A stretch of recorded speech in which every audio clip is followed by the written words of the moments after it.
Halo, kami Mantra Putra dan kamu sedang nonton Arisan Tirto.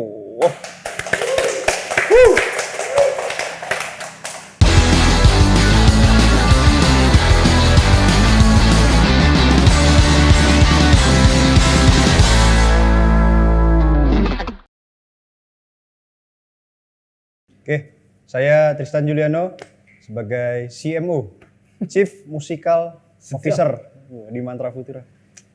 Dan saya Zaki sebagai COO, Chief Operational Officer di Mantra Futura. Oke, siap. Yuk kita mulai arisannya. Let's go. Apa ya? Kapan berdirinya Tirto? Oh, mana saya tahu. Enggak bercanda. Mari ambil pengandaian tentang nama kalian. Mantra masa depan. Bagaimana kalian membayangkan dunia masa depan? Katakan 100 tahun lagi. Apakah kalian optimis terhadap kondisi negara dan bumi ini? Bisakah umat manusia bisa bertahan dengan segala kerusakan yang kita buat? Sedap. Berat ya? Berat bos, Tirto berat banget. Lu dulu deh, Mek. Shit man. Somehow gue dengan pesimisnya akan ngomong bahwa akan ada waktu di mana ada great resetnya lagi. Jadi mungkin perang dunia 3 akan terjadi dalam waktu dekat mungkin, aku tidak tahu. Info A1 tuh ya? Enggak, info grup WA keluar. Bercanda. Ya maksud gue 100 tahun lagi mungkin bisa jadi nggak seindah yang kita kira kalau misalnya kita sampai sekarang sebagai manusia masih gini-gini aja, nggak melek akan kondisi lingkungan yang sebenarnya terjadi di depan mata kita gitu. Jadi yo wake up yo. Kalau gua sekarang lagi maraknya AI. Kayaknya banyak orang yang cukup ketakutan akan profesinya tergantikan oleh AI. Nah, itu AI itu barusan. Itu AI itu. Kopinya udah datang. Nah, terus tapi balik lagi sih kalau gua 100 tahun lagi AI itu tetap nggak bisa gantiin manusia sih. Karena apapun yang mengandung rasa dan soul gitu kayaknya tetap belum bisa digantiin sama AI gitu. Jadi khusus untuk seniman jangan takut, AI itu ngambil referensi dari kita bro. Nah itu bener sih. Ya kan? AI dari kita. Jadi kita mau memanfaatkan AI sebagai tools ya nggak apa-apa juga gitu. Betul. Gitu. Selamat untuk kemaslahatan umat ya. Ya. Gitu. Sama 100 tahun lagi yang jelas Mantra Futura udah punya Cicit ya. Mantra Futura Junior. Dan kita punya Kidzania Mantra Futura. Ya. Iya. Oh. Ini akan jadi pengalaman pertama kalian manggung di Joyland tuh kan bener. Ada ekspektasi bagaimana soal set kalian? Ekspektasi ya soal pertama kalian manggung di Joyland. Oke.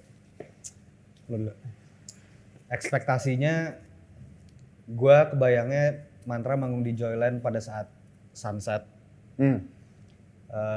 Kita bakal bawain special set buat di Joyland. Kita tuh selalu bawain set yang berbeda setiap kita ke Bali. Apalagi nih Joyland ya, kita mungkin satu-satunya ya yang kita belum pernah main di Joyland tuh. Festival tuh kayak Joyland ya. Joyland. Dan ini wishlist kita udah dari berapa tahun Mas Ferry, baru sekarang. Makasih Mas Ferry. Makasih Mas Ferry ya. Dan formasi kita bakal lebih lengkap daripada biasanya. Jadi mestinya sih seru ya. Sama ini sih kita mau ada bikin semacam live set di beberapa lagu juga. Jadi biasanya kita bawainnya versi normal tapi kayak demi Joyland kita harus agak sedikit unjuk gigi ya guys ya. Gas lagi ya. Joyland, guri-guri joy. Guri-guri joy.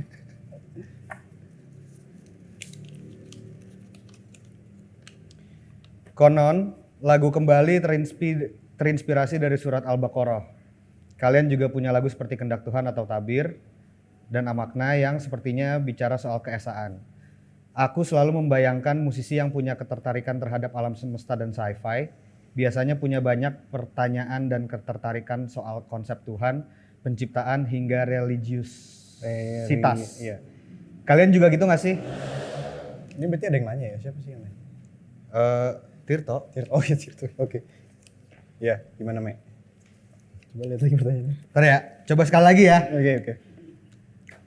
Pertanyaannya, kalian punya ketertarikan soal konsep Tuhan, penciptaan, hingga religiusitas nggak sih? Gitu. Oh iya. Jadi kalau mungkin balik lagi dari roots-nya mantra sih. Kalau misalnya mantra Futura kan kita selalu ingin menyampaikan sebuah lagu yang mengandung puja-puji ketuhanan dan serba-serbi kemanusiaan lah, selebrasi kemanusiaan gitu ya. Nah makanya kita sangat tertarik, kenapa makanya album kita tuh dari awal banget pas EP-nya Solar Labyrinth Mantra pertama kali rilis itu sebuah Curiosity. nah itu curiosity kita terhadap ciptaan alam semesta, makanya lagu-lagunya tuh di EP itu tuh sangat-sangat menggambarkan spacey, eksplorasi, ada referensinya Hans Zimmer, Interstellar gitu kan.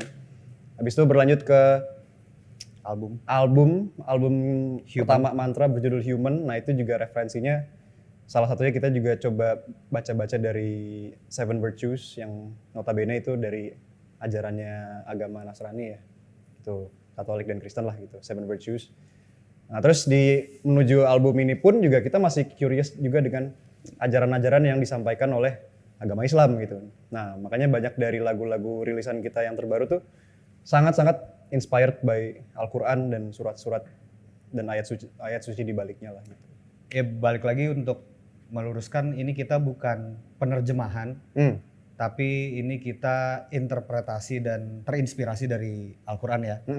Gitu. Terus kita suka pandangan lu terhadap ketuhanan dan lain-lain tuh kayaknya gue dan Tristan tuh punya pandangan yang cukup sama, bahwa intinya agama itu tidak pernah mengajarkan tentang keburukan. Ya. Gitu. Jadi emang lagunya Mantra itu kalau bisa dilihat itu benang merahnya tuh tentang positifnya gitu. Makanya dari yang album sebelumnya yang Human itu kan orang mungkin lebih terkenalnya Seven Deadly Sins ya. Ya. Itu kita ambil lawannya atau kebaikannya gitu, makanya namanya Seven Virtues gitu. Jadi intinya semua agama mengajarkan kebaikan. Terus sama Mantra Futura tuh kayak jadi punya misi gitu loh, ya nggak sih, kayak gimana caranya dari semua agama yang mengajarkan kebaikan ini kita bisa ngambil beberapa pesannya yang kita jadiin lagu, translate jadi lagu, dan akhirnya orang tuh bisa joget dansa gitu tapi sambil dapat hidayah gitu bro, ya nggak sih? Gitu. Masuk gak? Masuk. Oke. Kok tinta pemilu lu nggak hilang-hilang sih? Pamer, biar dapat promo masih. Promonya kan sehari. Oh iya, sorry. Bagaimana pendapatmu tentang hasil quick count? Enggak deh. Sorry. Emang lu percaya? Gue nggak tahu. Cut Benji. Andaikan AI sudah bisa membuat musik sendiri dengan kualitas yang mendekati musik yang dibuat oleh manusia, kira-kira kalian akan menggunakan teknologi itu nggak? Semisal iya, kira-kira aspek apa yang akan kalian serahkan ke AI? Dan mana yang akan kalian garap sendiri? Ini menyambung jawaban kita yang tadi ya sebenarnya. Ya. Mungkin yang balik lagi tadi yang Tristan bilang, AI itu sebagai tools untuk mempermudah kita dalam memproduksi musik gitu. Sama aja kayak sekarang, kalau zaman dulu rekaman harus pakai kaset yang diputer-puter gulungan pita gitu. Kalau sekarang lu mau take kapan aja, mau diefek-efekin dengan teknologi sekarang tuh bisa kan, itu mempermudah. Menurut gua AI juga tugasnya sama seperti itu gitu, untuk mempermudah kita memproduksi musik gitu. Terus kalau tadi ditanya bagian mana yang mau diserahin ke AI, mungkin nih kalau gua dan Tristan itu lumayan lemah di pembuatan lirik gitu. Jadi masih belajar gitu. Kayaknya AI ini bisa membantu kita untuk memancing ide kita buat lirik gitu. Tapi nggak, disclaimer, kita nggak pernah pakai AI ya. Nggak. Belum. Soalnya belum mentok. Kalau udah mentok kayaknya sih pakai. Tapi ya gitu, maksudnya karena kita juga membahas tentang konsep ketuhanan, terus kayak dari berbagai kitab suci. Jadi pasti yang biasanya dulu kita misalnya search di Google perlu waktu berjam-jam berhari-hari untuk mendapatkan risetnya, mungkin dengan AI, ChatGPT apa segala macam jadi lebih terangkum dengan cepat. Nah baru dari situ kreatifnya tetap dari kita untuk kita jalanin lagi sebagai menuangkannya menjadi musik gitu loh. Jadi AI menurut gue bisa kita gunakan ya sebagai mempercepat waktunya aja sih. Dan ya mempercepat waktu dan menambah referensi aja sih sebenarnya. Benar. Menurut kalian, sebagai sebuah festival, bagian apa yang paling menarik dari Joyland? Oke, Gue udah tahu. Gue ini udah jawaban gue. gue tahu jawaban lo. Apa? Ntar gue iya. ntar gue nggak jawab Oke, lagi. oke, yaudah. Ini bahkan selalu gue bahas sama teman-teman gue gitu ya. Joyland itu festival yang paling nyaman menurut gue dan well organized. Kayak yang paling menarik banget menurut gue waktu itu ada di Joyland Jakarta, dia punya parkiran untuk stroller anak-anak. Jadi kayak sebenarnya Joyland menurut gue kayak produk dan artis-artisnya tuh untuk bapak-bapaknya, tapi suasananya tuh dibuat untuk family gitu. Family friendly. Kayak misalnya kayak kemarin datang Interpol gitu kan, maksudnya band tua, band zaman dulu gitu kan. Ya bapak-bapaknya yang menikmati, tapi dia bisa ngajak seluruh keluarganya dengan environment yang sangat mendukung. Itu super sekali. Dan gue selalu buka tenan di Joyland. Oh iya, guys, visit tenannya Brule ya? Atau login? Tapi di Bali nggak, di Jakarta gue buka. Oh, Joyland 2025 berarti ya, di tenannya Brule. Oke? Nah, terus tadi gue apa ya? Ya lu, Gue apa? ya nggak tahu. Oh, bentar. Lupa mikir. Oh, ya pastinya dari produknya sendiri, misalnya produk dalam artian line-up-nya yang disajikan kan begitu hebat ya, maksudnya nggak selamanya mengenai artis yang lagi populer saat ini, tapi yang kayak yang zaman dulu dari dulu kita pengen dengerin tapi akhirnya sekarang baru ada gitu. Terus sama juga ada yang unik tuh Cinerilas ya, iya kan? Cinerilas kan nama itunya? Bioskopnya? Iya, jadi di dalam Joyland tuh ada satu section yang untuk nonton film-film indie ya, film-film independen gitu dan film-film namanya Cinerilas. Jadi kalian kalau misalnya habis nonton musik bisa naruh bayi kalian di tempat stroller, terus Ya nggak naruh bayinya di tempat stroller lah, strollernya doang, bayinya diajak. ya itu maksud gue. Bisa ditinggal. Enggak, terus habis itu makannya di Brule, habis itu kalau mau nonton juga bisa di Cinerilas juga. Nah, tapi jangan lupa yang paling menarik nih dari Joyland adalah karena ada mantra futuranya, guys.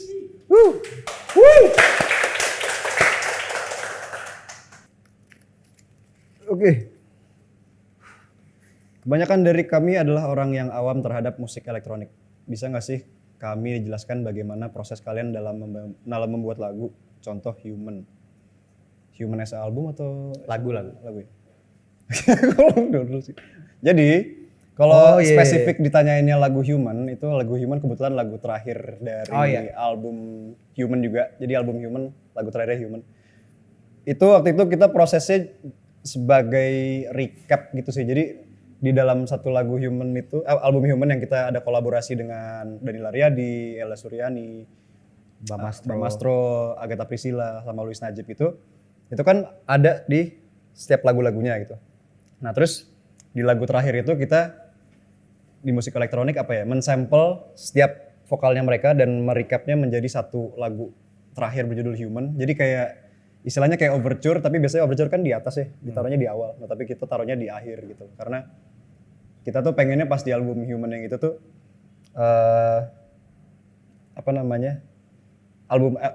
lagu Human tuh sebagai lagu penutup terakhir yang artinya lu akan sebagai manusia akan kembali juga ke liang lahatnya gitu loh. Sebagai endingnya, finalenya gitu. Tambahin dong.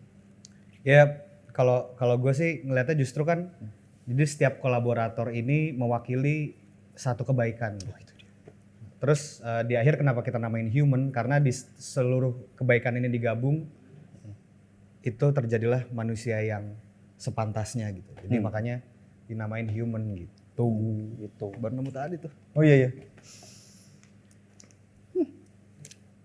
Jujur ini pertanyaan tersusah seumur hidup. Keren Tirto. Kalau kalian punya kesempatan makan malam dengan 3 musisi legendaris, siapa saja mereka dan apa lagu Mantra Futura yang akan kalian pamerkan ke mereka? Oke. Ini luar negeri, Indonesia, Bebas. yang udah mati, udah hidup, yang belum hidup, Oh, jangan ya. Belum hidup. Belum hidup. Makan malam ya? Makan malam. Makannya apa? Brule? Brule ya. Oke. Promosi terus. Mungkin satu udah kejadian ya. Itu adalah Bapak ADMS. Oh, siapa ya? Bapak ADMS itu adalah seorang Entity. yang merekam lagu Indonesia Raya yang kalian dengarkan di sampai sekarang, ya kan? Ya, betul. Pak DMS. Twilight Orchestra. Tadi satu ya. Terus legend berikutnya Memes. Legend Kevin. Ya legend semua sih menurut gua. Keluarga itu namanya, makan keluarga namanya. Oke, ulang. Ya gua pertama. Oh, tetap Pak DMS. Oke. Yang kedua pastinya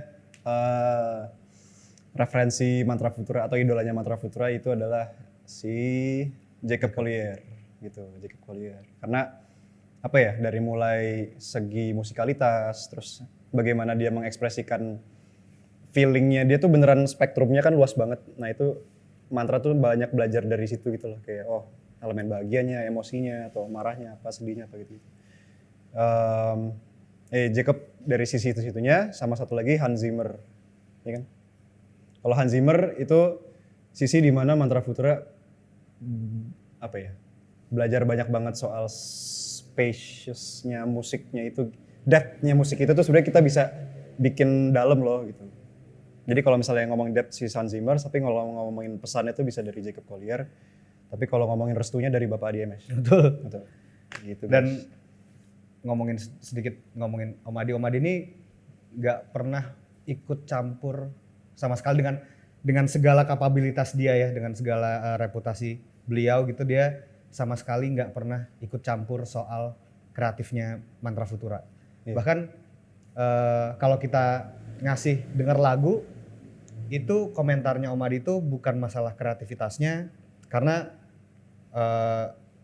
menurut Om Adi kreativitas itu selera kan gitu ya, selera tuh tidak bisa dikomentari gitu. Cuman secara teknis iya gitu kan, Om Adi paling ngasih saran-saran kayak mungkin biolanya kurang maju ke depan atau apa gitu secara teknis gitu, tapi secara kreatif nggak pernah. Dan itu yang khususnya gua ngerasa itu contoh yang bagus banget gitu, dengan segala reputasinya tapi dia tetap bisa menghargai musik-musik baru terlepas dari Tristan sebagai anaknya gitu ya. Bahkan kalau misalnya lu sebagai anaknya, mestinya Om Adi punya apa ya, urgensi lebih untuk bisa mencampuri gitu. Cuman bahkan ini nggak sama sekali gitu. Jadi respect buat Om Adi dan keluarga. Gitu. Tapi sedikit out of topic sedikit, tapi pas Papa juga pas Kevin dan Viera juga berkreasi dan lahir gitu tuh, bokap tuh sama sekali nggak intervensi dan akhirnya menyerahkan sepenuhnya hak kuasa dan kreativitasnya ke Kevin juga. Jadi kayak itu salah satu sifat bokap gue yang keren sih. Bisa dilihat dari satu keluarganya beda-beda semua gitu. Om Adi di klasik, Tristan di elektronik, Kak Kevin di pop gitu kan. Tante Memes juga di pop yang beda lagi gitu. Jadi warnanya lengkap sekali. Dan lagu yang pengen dipamerkan apa coba? Nah ini, Bukan. Lagu yang pengen dipamerkan. Lo dulu deh. Gua Ang de Trois, itu lagu pertamanya Mantra, hasil dari pure gua Tristan tanpa ada intervensi apapun gitu. Bener-bener kayak kita itu fresh banget baru bisa belajar produksi musik. Itu ternyata colornya Mantra itu yang sampai sekarang paling kuat. Kalau ditanya paling kuat lagunya Mantra, menurut gua itu. Iya. Itu. Dan yang pengen dipamerin. Lagu itu berevolusi beberapa tahap juga ya, dari kita akhirnya rekaman lagi dengan versi yang lebih bagusnya. Terus juga menambahkan juga dengan choir, ada strings juga, real strings. Jadi kalau misalnya kalian dengar bisa cek di Mantra Futura Ang de Trois yang rediscovered version, itu versi komplitnya Mantra Futura. Ya. Gitu. Satu lagu lagi kalau misalnya dari gue, kalau misalnya mau dipamerin ke mereka bertiga, itu adalah lagu yang belum rilis dari Mantra Futura, berjudul, boleh dikasih tau nggak? Iya, kasih tau. Berjudul Sepertiga gitu. Karena lagu Sepertiga itu ternyata ini eksklusif nih berarti nih. Eksklusif Tirto Joyland. Wah, kita spill. Jadi untuk lagu berikutnya ini liriknya waktu itu muncul pas gue lagi sholat tahajud. Jadi lagu ini itu tentang tahajud gitu, betapa spesialnya tahajud itu. Jadi akhirnya ya Mantra Futura pengen ngulik lebih dalam. Oh ya di situ ada sepupu gue ya guys, kerja di Tirto. Halo Kuita. Ja, kameranya boleh nggak kesana kameranya? Kameranya boleh gitu? Kameranya boleh kesana nggak? Boleh nggak sih kameranya? Nah. Sorry yang ngerepotin. Halo. Keren. Beda segmen. Oh beda segmen. Oke. Seperti apa perdebatan kalian sebagai dua musisi yang bersahabat tapi juga punya isi kepala berbeda dalam menentukan arah musikal Mantra Futura? Oke. Gue dulu ya. Ya. Gue sebelumnya mungkin gue sama Tristan tuh udah temenan dari TK sampai sekarang, berarti kurang lebih 22 tahun. Tahun bro. 22 tahun, bro. 22 tahun kita temenan, jadi mestinya gue tahu isi kepala Tristan, Tristan tahu isi kepala gue tahu Tristan kondisinya lagi bete apa enggak, dan Tristan juga mestinya tahu gue gitu. Tahu kan lu ya kayaknya? Ya, tahu ya. Terus kita nggak pernah berantem yang sampai musuhan tuh nggak pernah. Cuman berselisih paham atau berbeda pendapat sering banget masalah lagu, masalah produksian lagu itu sangat sering, tapi kita jadi punya bagian masing-masing gitu loh. Jadi misalnya gua ngurusin bagian beats, Tristan ngurusin bagian melodinya gitu misalnya. Terus ya udah dengan kayak gitu yang bisa bikin kita tetap sampai sekarang masih bersatu menurut gua karena kepercayaan kepada masing-masing aja gitu. Gua percaya sama karyanya Tristan percaya sama karyanya gua, selera dan segala macem, jadinya ya udah dengan kepercayaan itu jadinya nggak terlalu sampai gontok-gontokan gimana sih gitu. Paling cuman kadang kita menurut lu gimana, menurut gua gimana gitu. Terus ya udah jadinya Sesimpel itu ya. sesimpel itu doang sih nyelesain masalahnya gitu. Karena kadang yang seru dalam penciptaan lagu tuh nggak cuma kita bikin lagu yang ada problem dan resolusinya, tapi juga dalam proses pembuatan lagunya itu gua sama Zaki ada apa namanya? Itulah indahnya berdebat lah ya. Dinamika. Jadi ada yang mungkin nggak berselisih, mungkin berselisih tapi tiba-tiba menemukan solusi yang akhirnya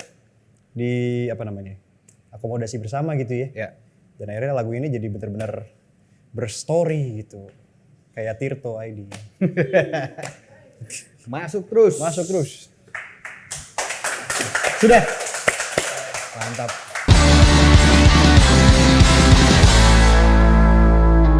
Terima kasih sudah nonton Arisan bareng Tirto. Arisan Tirto bareng kami. Terima kasih sudah menonton Arisan Tirto bareng kami. Nantikan Mantra Futura di Joyland. Itu kita ada di tanggal 2. Day 2. Dan mungkin di jam-jam sunset ya. Jam sunset. Di Plain Song Stage. Ya. Yoi. Oke. Bye-bye.